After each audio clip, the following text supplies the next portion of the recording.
Right, good evening, everyone. Welcome to the Overview and Scrutiny Committee meeting. It's 5:30. I'll go through the usual household. Yes. The first came along, I couldn't get through the front door. Well, if in theory, members of the public, because this is a public meeting and should be available for public access, and there was no obvious public access because the normal entrance was closed. It certainly was when I came along about 5:10. The second thing is, I think we've come to a sorry state if we can't even have a cup of coffee when we come to these meetings now. And that's the feeling I know of a number of my colleagues. Thank you, Chairman. Thank you, Councillor Circus. Just to respond to your first point, we do ask facilities to keep the door open for the duration of public meetings. I will go and ask them to open it now, and we'll reiterate that how important that is. Thank you, Bradley. So, thank you, Councillor Circus. As I was saying, points of housekeeping, there are no fire alarm drills. So if the fire alarm goes, it's for real and the fire exit's clearly marked. If I could ask you to, as I'm about to do, turn your phones off, be helpful.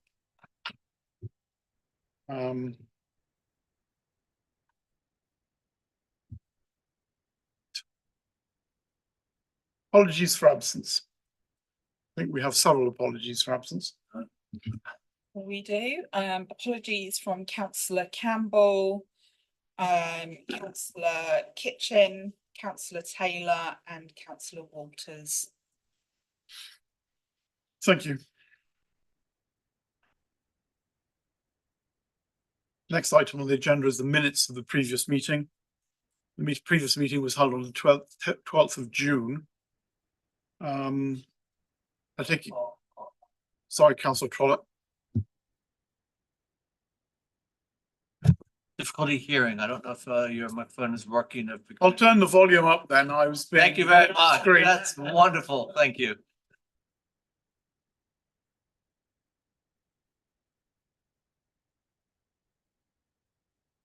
It is immensely easier to hear you. Thank you.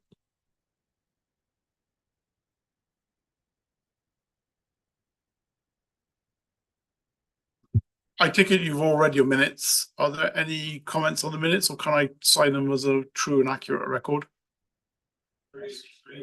Thank you. I'll do that now. Declarations of members' interests. Just wish to receive any declarations of interest from members of the committee, if any. Are there any? No?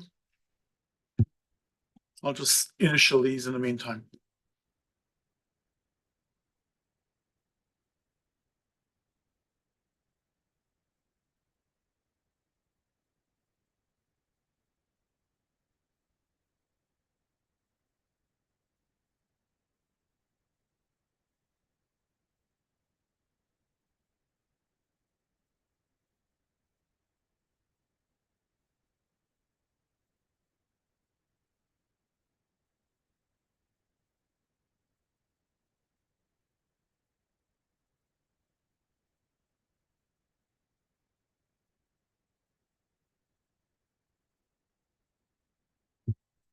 Right.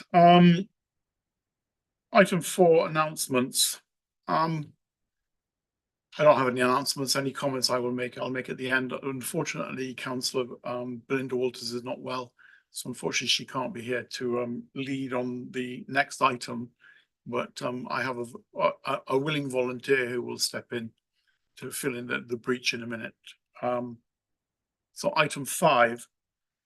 Essentially, this meeting is to have an interim report back on the task and finish group on lease contracts. This is basically when the council leases buildings or rents buildings out, to look at the mechanisms and understand the processes behind it, and to make sure it's documented and everybody's clear and it's transparent.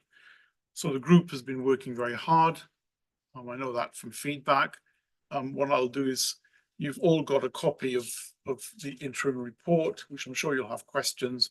But what I'll do is ask Councillor Ellis Brown to take us through the main points. And then if we've got any questions, then we will either feed them through to Len or we'll feed them through to Dom, who's also here with us tonight.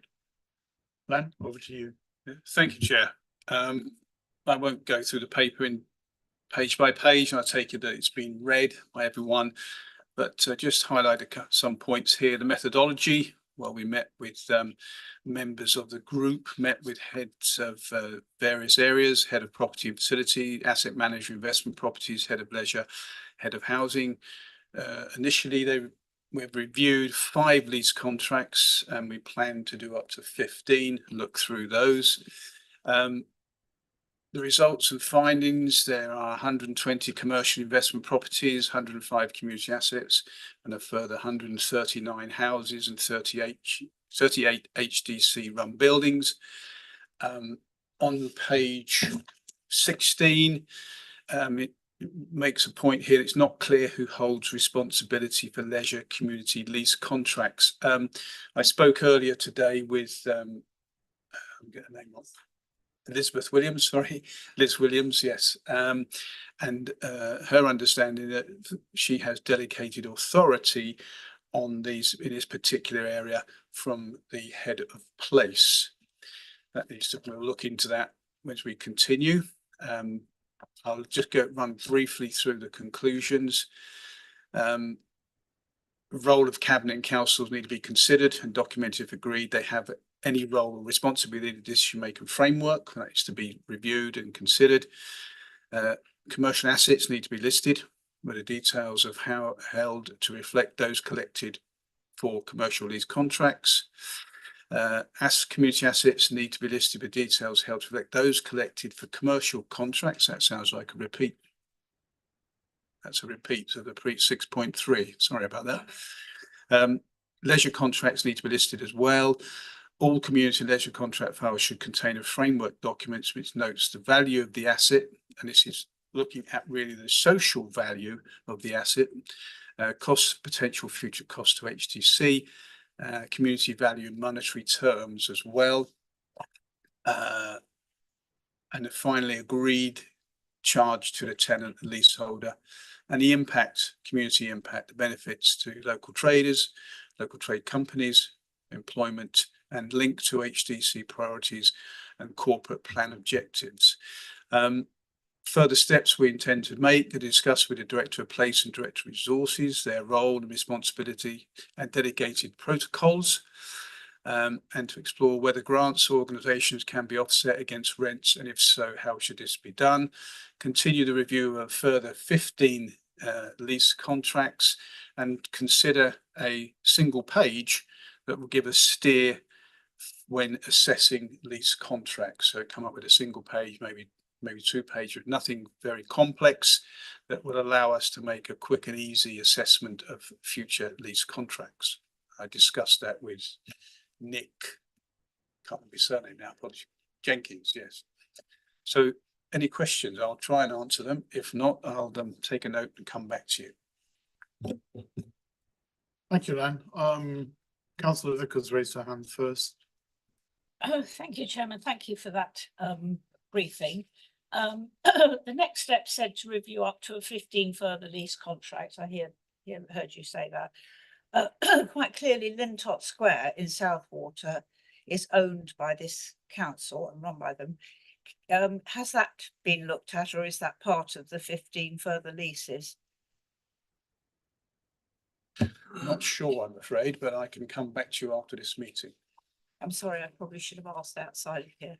It should be. Thank you. I'm just looking. I think it should be. It's quite an important asset, actually. Dom, do you have a comment? I don't have a view on that. You are free to choose whichever assets you would like to.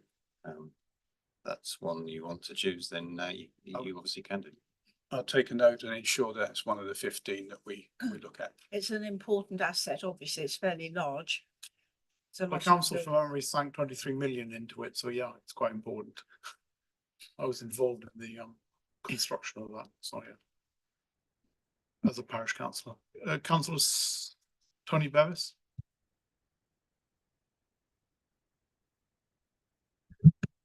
Thank you, Chairman. 7.2, explore whether grants to organisation can be offset against rents. I don't think that really sort of explains the discussions that we had. I think what this is about is that we recognise that assets that are being used for community purposes rather than commercial purposes sometimes get charged a rental lower than what they could get for commercial rent. So there is a gap there, which is essentially a form of grant, but that I don't think is recognised anywhere in our accounts or anything like that. But also there doesn't seem to be an audit trail of who approves that reduction in rent, and I think that's what this task and finish group is attempting to highlight, and wants to see, if not in existing properties where, you know, it's difficult to go back and say, well, you're actually effectively getting a grant there. It's a bit hypothetical, and you know, you can't say, well, someone's got responsibility if the whole thing's done. But going forward, any new community assets of this sort should have that information recorded against them, so there is an understanding of the value that we're giving to various community groups. Thank you. Thank you. Do you want to come back now? Yeah, I think it's recognised that we need to look at what we consider here social value improvements, and that is where we have a lower rent for community leisures, etc., and that needs to be considered by the group. Councillor Circus? We've got here a recommendation, excuse me, in 6.1 that the constitution needs to be reviewed. I've got a feeling we've had other reports in other contexts that have said the constitution needs to be reviewed to consider. It's a rather very basic question, but I hope somebody is sort of collecting all these references so that when we get to work as the Constitution Review Working Party, we will have all these as an aide-memoire, so that we don't miss out on addressing in the Constitution Review Working Party these points as and when they come up. Well, I would have thought so. Maybe Bradley can shed some light on it, because I know he's very much engaged in the constitutional stuff. But Belinda is as well, don't forget. Belinda is heading up this task and finish group. Bradley? Certainly happy to make a note of that point in relation to this report, and as and when things arise. Any other questions or comments from members? No, well, I do. I was quite actually shocked reading this report. I'm quite surprised in a way, because if I look at, for instance, 0.5.2.1 and 5.2.4, for me, there was a clear split in responsibility, or the way it's written anyway, seems to be that there seems to be a split in responsibility and accountability, which ties into what you were saying about it needs to be picked up in the constitution. I'm quite surprised that this has actually happened in the way that it has. I find that quite worrying. And yeah, you made the point in 5.3.1 about the leisure and community lease contracts, and again, that's something that needs to be clarified in the constitution, I think. One question in my mind, which I don't know if you're in a position to answer it, Len, or somebody else, or maybe Dom can, I'm not sure. But what is an element of community value? What is a community value? What does that mean? I read the words, it doesn't mean anything to me. What is it? Can somebody tell me? Do you mean compared to commercial? Yeah, I do numbers and I do values, buying and selling and stuff like that. But community value, what does it mean? Well, well, do you want to have a go first and then? Okay, how I would see it is that it's about this social value where you're not considering yourself as a commercial operation. Therefore, you might not charge the same rent as if it was a commercially run operation. You charge a rent that is social, has social value because it's a social benefit to the community, rather than if it was a commercial operation and it was asset of ours, we try and get the maximum return on our investment. So basically, reading this, basically, we would look at what the commercial value is and then take a value judgment as to whether we should do it at commercial value or whether we do it at a lower value for the good of the community is what you're saying, I think. Yes. Okay. The other one that I had a problem with, and Dom might be able to answer on this one, on 6.6, the framework document, I think, is a good idea and a good thing to go forward to because you're having structure. But the issue for me is how do you value the asset? I mean, I understand if this was a factory or this was a plant, you could value it. Is this what you're talking about?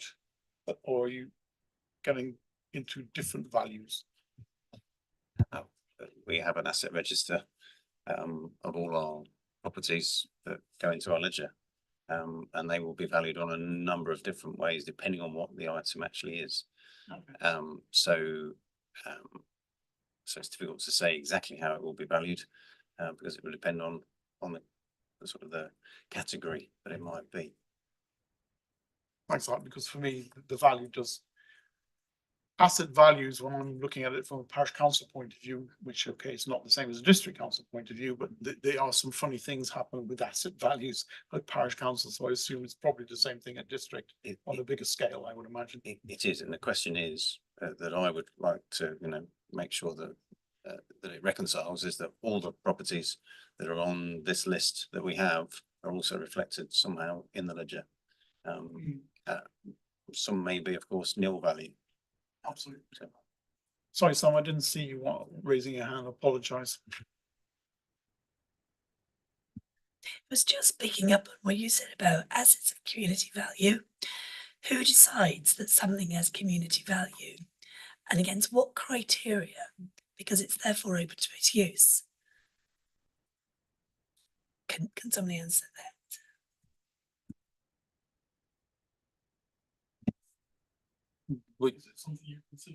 It is being considered, and that's part of this 2-page checklist that says it's how you assess social value. We're looking at something that local central government use called the Green Book, which gives you reference to that and how it is determined, because it's not always about the return on investment in a very short period of time. And you have different criteria for assessing the social value. So this is part of something we're looking at. And Belinda's asked me to look at that myself, so I'll be looking at that and coming up with a 2-page document that helps assess that. Does that answer it, Sam? Councillor Livingston? So are we trying to derive a monetary value for social funds? Yeah. And are we then going to have a value, which is the commercial value of that assets, then minus the social value to give us, the rent value, lease value? Is that the object? I'm not sure if that's the objective, to say what it would have been as a commercial and what it would be in social value. Use different criteria. We could possibly look at that. If it was a commercial operation, we would get this. If we were a commercial operation, we would get that. But as we're a public body, then we would do well if we're getting this figure here. But what we're not looking to do is make a loss on that asset, that's for sure. If I can chip in there, I think basically one of the main reasons for doing this task and finish group was actually what has just been highlighted, that there doesn't seem to be a clear line of responsibility. There doesn't seem to be a clear line of accountability in the system. I don't think it's unfair for me to say that. I mean, if I look at these, which I picked up earlier on, there seem to be split lines of reporting and split lines of accountability. And it was thought that might be the case, but this task and finish group was originally set up amongst other things to look at that sort of thing. Do you want to continue, Dennis? Councillor Grant? Thank you, Chair. Are we limited by lack of definition then? Obviously, you know, a project of social value, as an example off the top of my cuff, might be something like a youth club, for example, where we might not make a financial profit from leasing that property, for example, if it was run every Tuesday night for a club, but there might be a social value in that because you know what we're doing then is, you know, we're preventing other outcomes which might have a cost to our community, for example. But I think what I'm missing from this, and maybe it sort of sums up with what's going on here, is we don't have a definition, and maybe that's what might happen in the constitution, of what actually constitutes social value. And I don't think, sort of chipping a little bit on Councillor Livingstone, whether you can put a social value in an economic formula. I think it's more subjective. We're talking object facts and economics on one side, and then we're talking more about, you know, something more subjective and more social than, but maybe we are limited by lack of definition, perhaps. Thank you. We could certainly look at a definition that we can bring back to as part of this group, task and finish group, what we believe a definition could be for social value, taking obviously a steer from Dom. I will happily work with Len and the group on that. Councillor Trollope? I just did a very quick Google on a definition of social value. And I can offer what Brighton and Hove City Council, how they define it. Social value is a way of thinking about how scarce resources are allocated and used. It involves looking beyond the price of each individual contract or the cost of a service. It means taking into account the following when we award a contract or design a service: social benefit, economic benefit, and environmental benefit. Social value is about securing maximum impact on local priorities from all public investment. The city will maximize social value by focusing particularly on strengthening communities through collaborative working across the public, private, and community and voluntary sectors. Thanks, John. It sounds very good. I wonder how practical it is, but it'll be interesting to see how that journey goes. Councillor Bevis? Yeah, thank you, Chairman. I think it's quite easy to get a deemed social value. I mean, we should have a valuation for all our property, or if we haven't got a valuation, we ought to be able to arrive at one fairly quickly. And we know what the income stream is for each property. So if you subtract one from the other, that's the social value deemed. It may throw out some really strange numbers, but at least it would give us a focus and it give us a start point. And those of us that like numbers rather than concepts, we might be able to work on that. Yeah, but to take Nick Grant's point about the youth club, I mean, obviously, if we had a building and they wanted to use it as a youth club, then of course we would look at it, and of course you would also look at the alternative value of what you could use the building for as well. But you've got the value of keeping youngsters off the street and keeping them hopefully constructively engaged and having a safe place for them to go. So that has value as well, but I'm not quite sure how we'll quantify that. But I think that's a debate we're going to have, and something that hopefully the task and finish group will possibly at least give us some definitions or some guidance, even if it won't be cast in tablets of stone. Any other questions or comments for Len, or for Dom, or for Bradley? No? Everybody, we're happy with that as far as it stands? Yeah, okay. I don't have any questions. Thank you for taking the lead, Len, on that.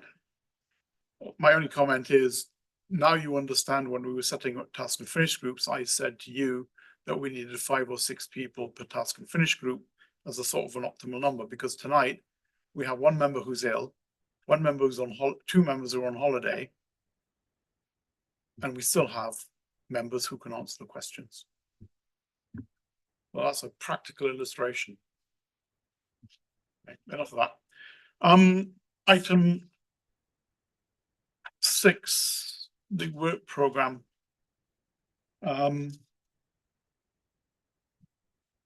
You have a printout of the work program.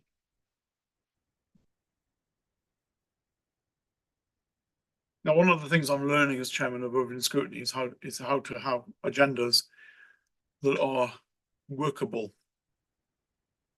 I had a meeting with the chairman or chairperson of the Overview and Scrutiny Committee for Ada and Worthing recently, and we discussed this sort of thing.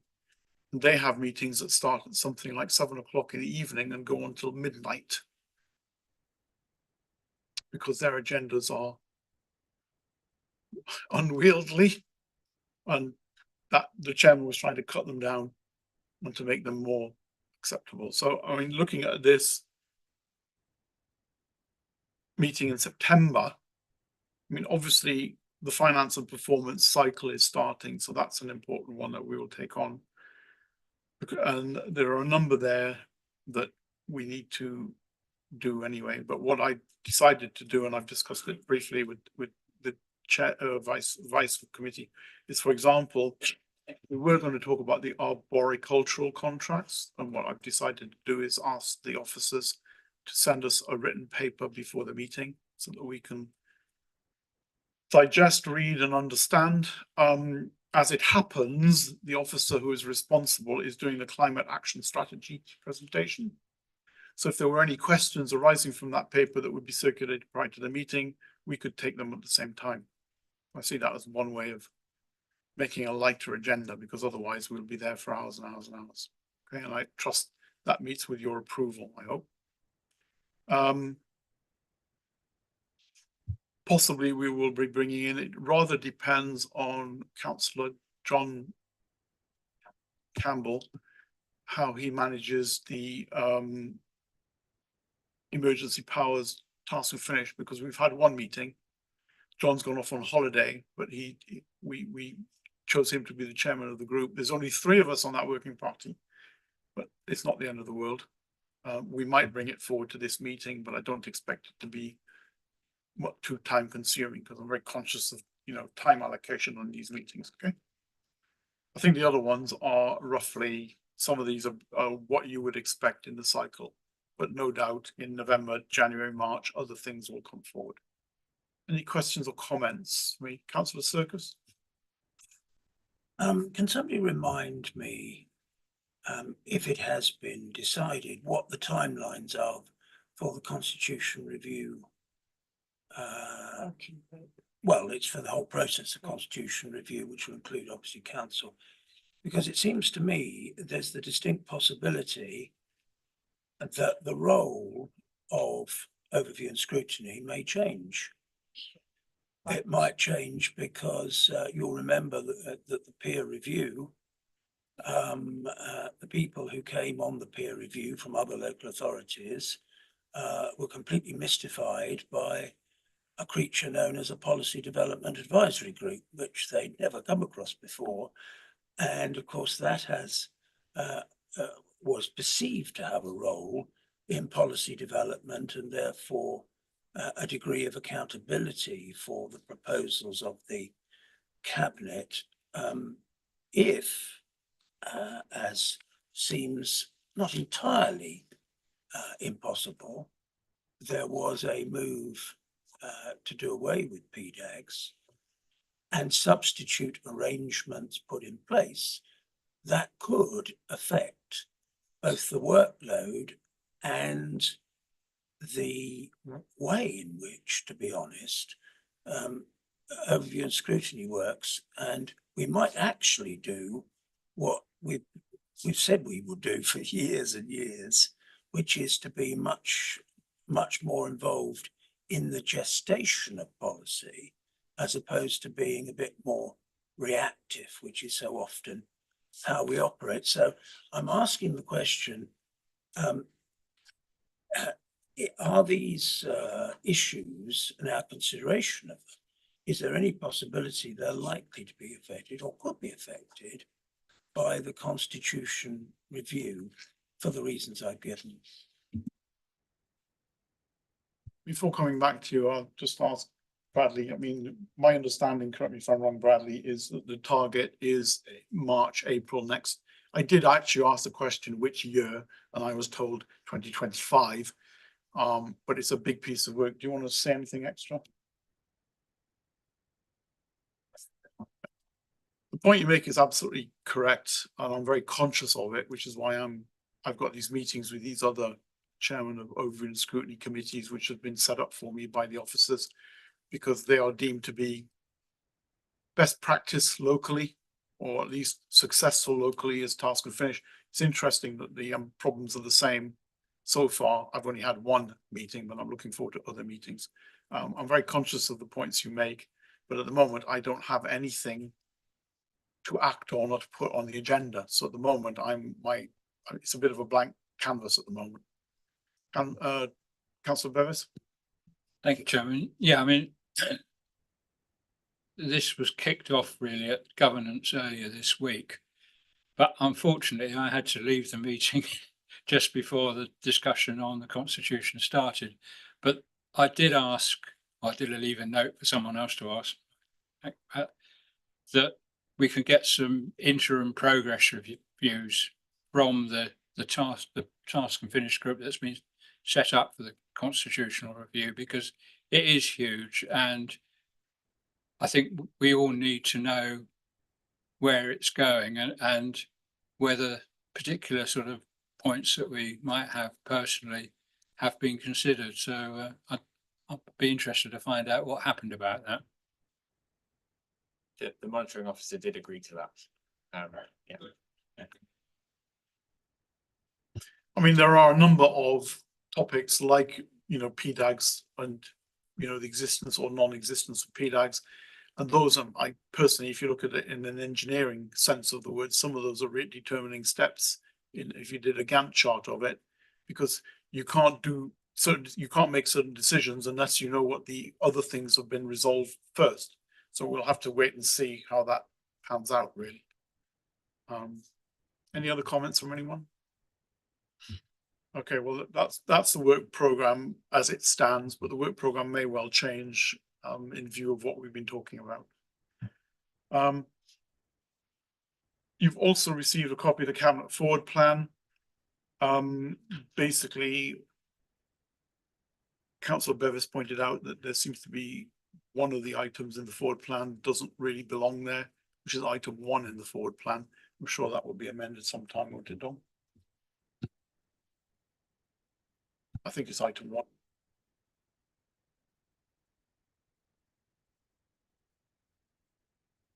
So item 1 will drop off the program, and then the numbers will change as it goes through. All right. Any comments on the Cabinet Forward Plan? If there's anything on the Cabinet Forward Plan which you as members think it's really exciting and you want the Overview and Scrutiny Committee to get involved and have a look at, let me know. A lot of this is bread and butter, but you might want to have a look at it, and I'm open, just contact me and let me know. Dennis and I will look at it and decide, on it. I don't have any other comments on the Cabinet Forward Plan. Anybody got any comments on that? Everybody content? Right. Urgent business. There are no urgent business. We've covered all the points. So at this point, I'll draw the meeting to a close and thank you for coming. I hope you found it interesting.